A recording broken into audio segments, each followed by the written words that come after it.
C'est pas beaucoup. Viens devant l'autel rapidement recevoir cette offrande, cette enveloppe, je vais prier pour toi. Viens rapidement, cours devant l'autel prendre. Tu as 10 000 € de sacrifice que tu veux faire. Avance devant l'autel, viens chercher cette enveloppe. C'est pas beaucoup.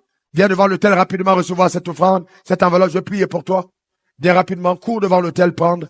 Tu as 10 000 € de sacrifice que tu veux faire. Avance devant l'autel, viens chercher cette enveloppe de mes proprement. Je vais prier pour toi.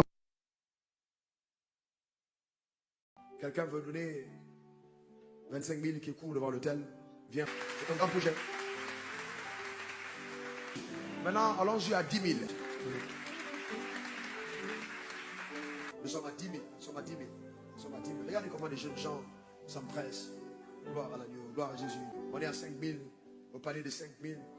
Chacun d'entre nous doit considérer comme un énorme plaisir, bonheur de participer à la construction de participer. C'est un privilège. Amen. Voilà, quand le Seigneur porte ta vie.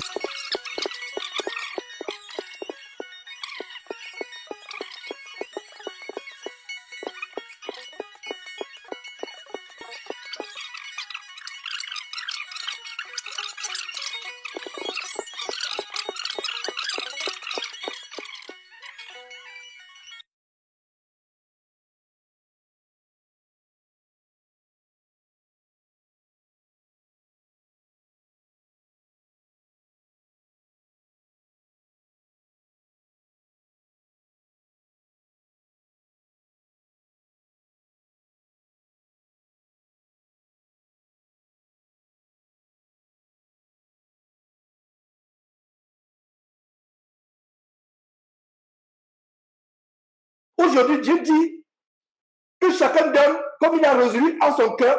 Vous vous enseignez que la dîme est obligatoire. C'est notre évangile. Chacun donne. Tu veux donner, tu donnes. Tu ne donnes pas, tu ne donneras pas d'enfer parce que tu n'as pas donné. Quand tu donnes, il faut qu'il y ait la joie dans ton cœur. Mais quand tu sens la tristesse, tu pêches même. Regardez comment ces pasteurs vous entraînent la mort. Tu fais une offrande à Dieu et tu as la douleur au cœur. Oh là là. Autant ne pas donner. Pourquoi Ananias et Saphira ont été frappés de mort instantanément? Parce qu'il y avait ils ne donnaient pas avec joie. On peut mentir sur ce qu'ils donnaient. Ils ne donnaient pas avec joie. 2 Corinthiens, notez ce bonus. 2 Corinthiens chapitre 9, verset 7. Je le prends. 2 Corinthiens chapitre 9, verset 7. Dit quoi? Que chacun donne. Étant forcé?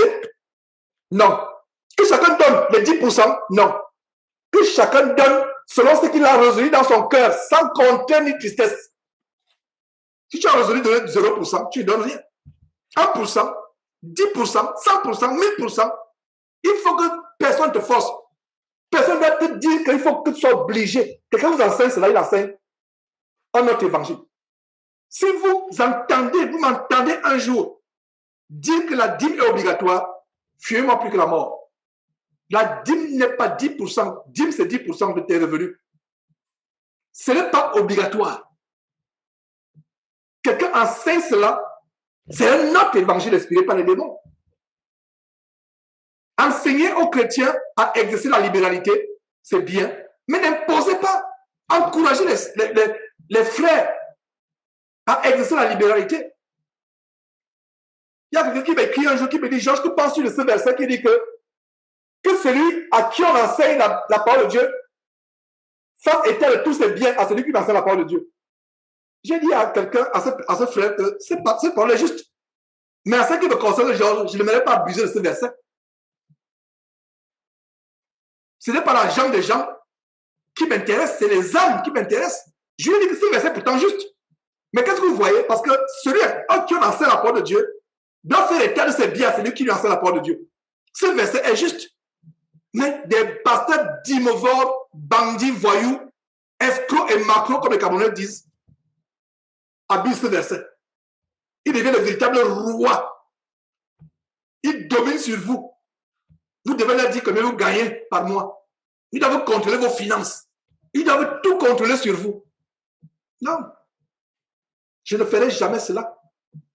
Votre vie, votre salaire, c'est votre vie privée. Ça ne me regarde pas. Si vous voulez maintenant participer au grand projet que nous avons, afin que l'évangile atteigne, ok. Et vous n'êtes pas forcé de le faire. Il ne faut pas qu'il y ait la contrainte. Et de grâce, ne le faites pas si vous n'avez pas assez de revenus. Occupez-vous de vos familles. Pourvoyez aux besoins de vos familles. Ne prenez pas l'argent du loyer pour aller soutenir Jésus-Christ. Non. Ne prenez pas l'argent de la popote. N'envoyez pas. Occupez-vous de vos familles. Maintenant, si vous pensez que Dieu vous a béni suffisamment, vous reconnaissez que Dieu vraiment a ouvert les portes, etc. et que, en retour, vous voulez contribuer à ce que cet évangile atteigne le monde. Ok. Mais sans contrainte. Il ne faut pas de contrainte. Et si quelqu'un a contribué à Jésus qui était dans les contraintes, oh là là, qu'il se repente. Qu'il se repente. Et non seulement qu'il se repente, qu'il se signale à moi et que je lui rembourse sur le champ la malédiction qu'il a envoyée. Parce que c'est une malédiction. Et je n'aimerais pas participer à la malédiction ou recevoir la malédiction de qui que ce soit. Je n'aimerais pas recevoir votre malédiction.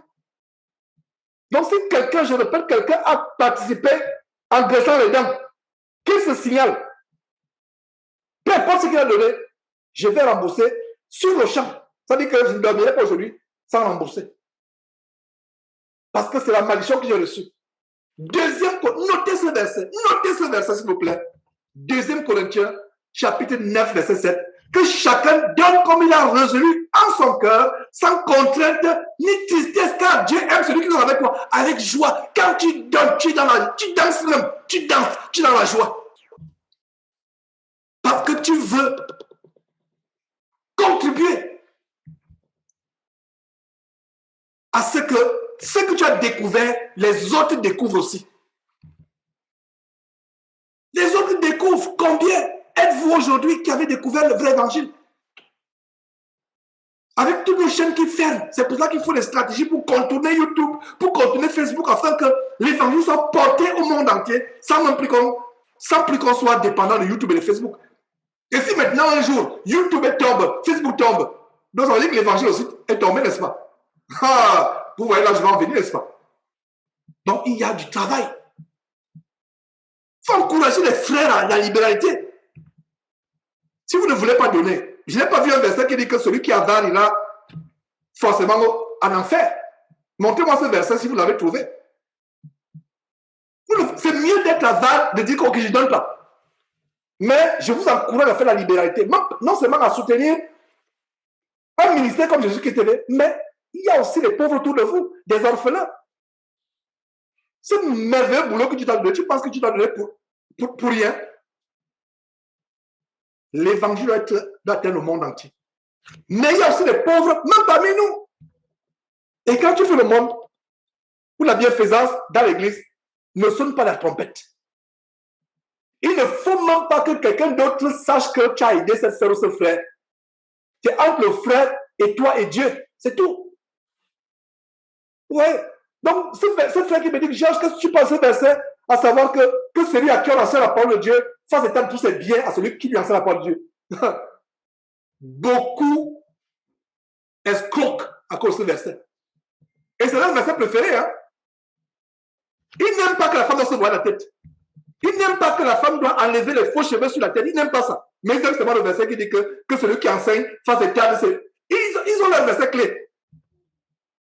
Parce que s'ils commencent à enseigner que la femme doit enlever les faux cheveux sur la tête, les femmes vont fuir. Les femmes vont fuir et l'église sera vide. L'évangile que je prêche n'est pas populaire. C'est pas un miracle que nous sommes aussi nombreux ce matin. Ce n'est pas l'évangile populaire. L'évangile dépouillement. Vous voyez? Donc, un autre évangile. Quelqu'un vous enseigne, qu'est-ce qui m'amène à ouvrir cette parenthèse? Quelqu'un vous enseigne que la dîme est obligatoire. C'est un autre évangile. C'est un évangile des démons. Donc, raison le verset, je m'étonne que vous vous détourniez si promptement de celui qui vous a appelé par la grâce de Dieu pour passer à un autre évangile. Verset 7.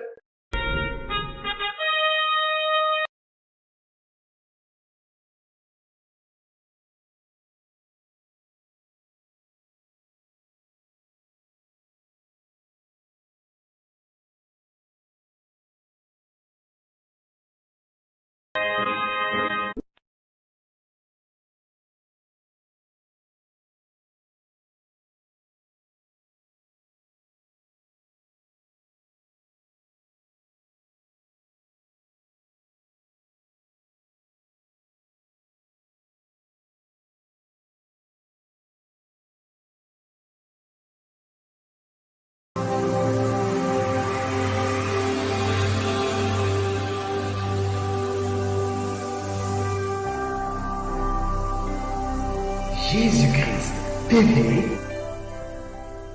vous connaîtrez la vérité et la vérité